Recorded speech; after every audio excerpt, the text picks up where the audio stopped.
One day, as Jesus and his disciples were walking from one village to another, Jesus asked them an important question. Who do other people say I am? Jesus had been teaching, healing, and feeding people for many months by this time, and he wanted to know if they understood who he was. The disciples thought about the question for a minute, and then they said, "Well, some people say that you're John the Baptist. Others say that you're Elijah or Jeremiah or another one of the great prophets." Who are these people that the disciples named? John the Baptist was Jesus' cousin. He's the one who lived out in the desert eating grasshoppers and honey, telling people to change the wrong things they were doing. He's also the one who baptized Jesus. Elijah and Jeremiah were prophets who gave people important messages from God, but they lived many years before Jesus was even born.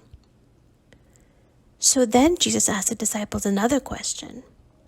"Okay, who do you say I am?" Jesus asked this because he wanted the disciples to make up their own minds about him. It wasn't enough just to repeat what other people thought and believed. The disciples needed to decide for themselves who Jesus was to them.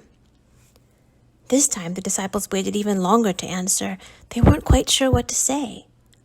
Who was Jesus? Was he just a good person? A teacher?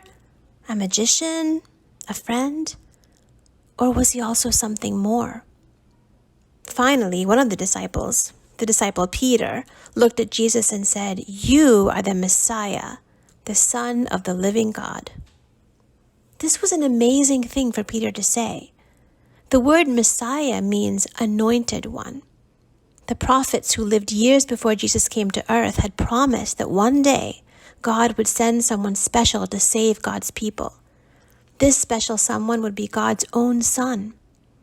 Peter realized that Jesus was that special person, the Messiah, the anointed one. Jesus blessed Peter for recognizing who he was. But then he began to say some hard things to his disciples about what messiahship really means. He told them that he would have to suffer. He told them that he would be killed, and that after 3 days he would come back to life. Jesus wanted them to be ready for what was going to happen. He didn't want them to be surprised. But Peter did not like what Jesus was saying, so he pulled Jesus off to the side and started to scold him. Peter told Jesus that he should not be talking about things like suffering and death.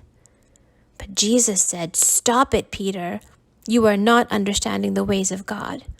You're only thinking about the ways of human beings." Jesus really wanted his disciples to understand the importance of what he came to do. Jesus' message of love and justice and forgiveness was so special and so new and so world-changing. He knew that some people would not like it. He knew they would kill him for telling the truth about God. But Jesus didn't want to give up on God's ways just because they were hard. He wanted to follow God's path no matter what. So then Jesus told his disciples that if anyone wants to know God, they need to take up their cross and follow Jesus. What does it mean to take up a cross? The cross was the instrument that Jesus carried and died on. So Jesus was saying that he wants us to obey him even when it's really hard. He wants us to love other people and think about their needs, even when we'd rather not. Jesus wants us to love our neighbors as much as we love ourselves.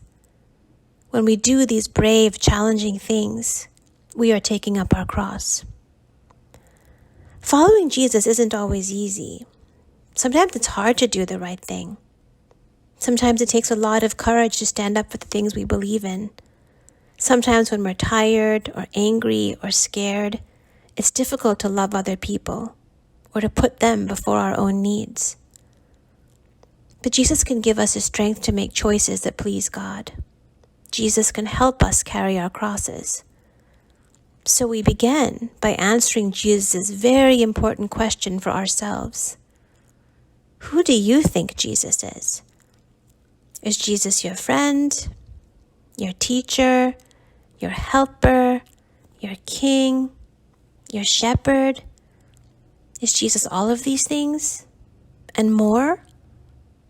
Who is Jesus to you?